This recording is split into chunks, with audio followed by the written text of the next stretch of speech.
No mai hara mai ki te hui nei, kia tautoko te kaupapa o te rā. Earlier this year, I visited our nation's marae at Waitangi for the first time as Governor-General. It was a momentous and moving occasion for me on very many levels. As I walked alongside the Prime Minister and the Chief Justice onto the marae, I reflected that this was the first time that the holders of these three offices of state had been welcomed onto the marae together at Waitangi, a place that is at the heart of who we are as a nation and the principles we stand for. In 2022, all three of these office holders are women. This is affirmation, if any were needed, that we are indeed living in the time of Mare Kura, a time when women leaders bring our skills of communication, negotiation, and conciliation to the issues of the day. So I welcome this opportunity today to speak to women whose kaupapa is to empower other women in this time of Mare Kura, so that they too can achieve their potential and contribute. The UN theme for this International Women's Day, Gender Equality Today for a Sustainable Tomorrow, connects two significant priorities in the UN Sustainable Development Goals and in the Commonwealth Charter. Clearly, there is much work to do in nations where women do not have access to education, training, work, or an income, and where they can't contribute to decision-making around sustainable use of land and resources. In nations where gender equality is being progressed, there tends to be a stronger focus on sustainability, and where there are more female parliamentarians, environment treaties are more likely to be ratified.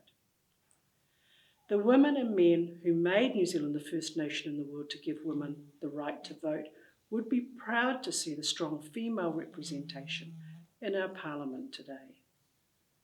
New Zealand is on the way to achieving gender equality, but progress is slower than we would like it to be, especially when it comes to addressing discrimination against women from ethnic communities.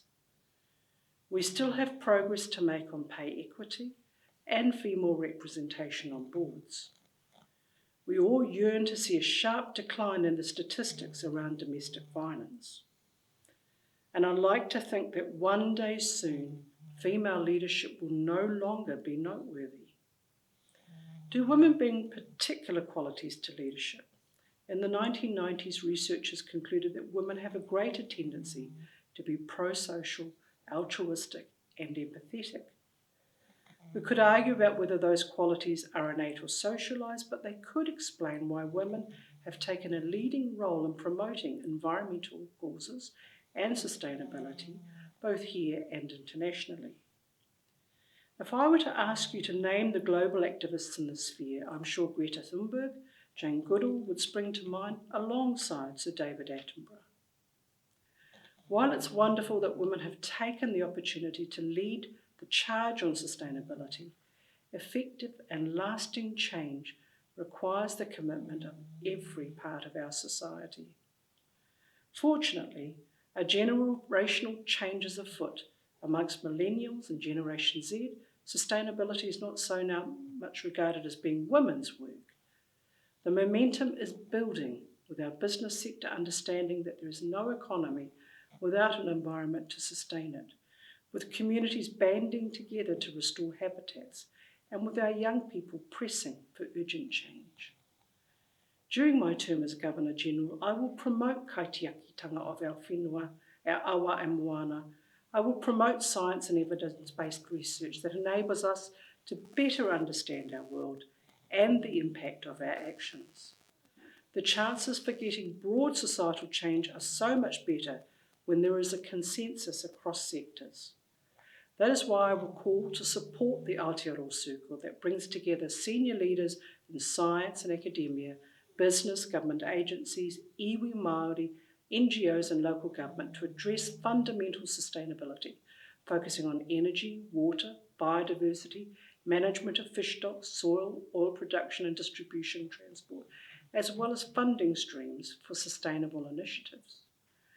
As Her Majesty Queen Elizabeth's representative in New Zealand, I will also support and encourage further the Queen's Commonwealth Canopy, a network of covenanted Indigenous forests on private land across Aotearoa that protects our precious flora and fauna.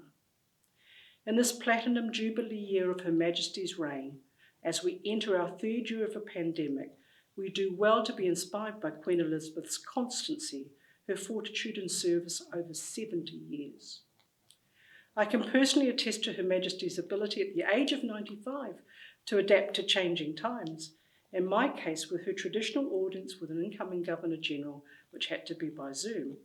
Needless to say, her warmth, presence and grace were undiminished. While there's no real substitute for face-to-face communication, we can be grateful that such technology has enabled us all to stay connected and to stay safer during the pandemic. New Zealanders can take enormous pride in our response to the pandemic and our extraordinarily high vaccination rates. This is not to deny or downplay the pressures that we have witnessed on the social fabric of our communities. Looking ahead, our challenge will be to rebuild our social contract, our tātou pounamu, a greenstone door to peace, reconciliation and healing. It will require effort, commitment and cooperation to build a resilient accord that is inclusive of everyone who's chosen to make Aotearoa their home. But do it we must if we are to meet the challenges that face us now and also into the future. Together, the women of Aotearoa New Zealand can bring their leadership to this process, inspired by the wisdom of the wonderful women who have gone before us, and energised by the passion and determination of young wahine who will lead us into the future. I wish you all every success as you play your part in our quest for a better future for women, for Aotearoa and for the planet.